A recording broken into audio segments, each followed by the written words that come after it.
मेरे पाकिस्तानियों, जब तक ये मेरे अल्फाज आप तक पहुंचेंगे, मुझे एक नाजायज केस के अंदर बंद कर दिया होगा।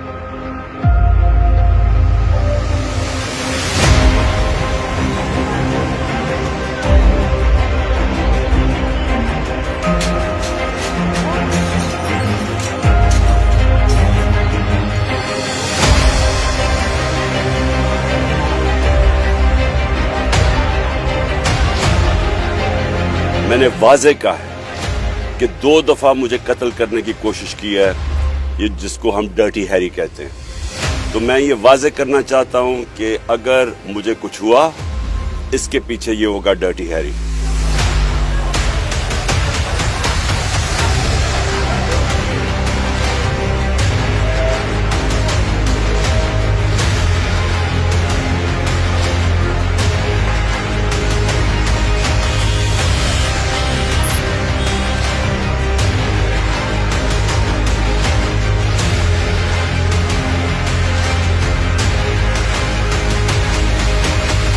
कभी भी किसी कौम को प्लेट में आजादी नहीं पकड़ाई जाती। आजादी के लिए जद्दोजहद करनी पड़ती है, जिहाद करनी पड़ती है, मेहनत करनी पड़ती है। मैं आज आप सबसे अपील कर रहा हूं कि आपको अपने हकूक के लिए, अपनी हकीकी आजादी के लिए सबको निकलना पड़ेगा।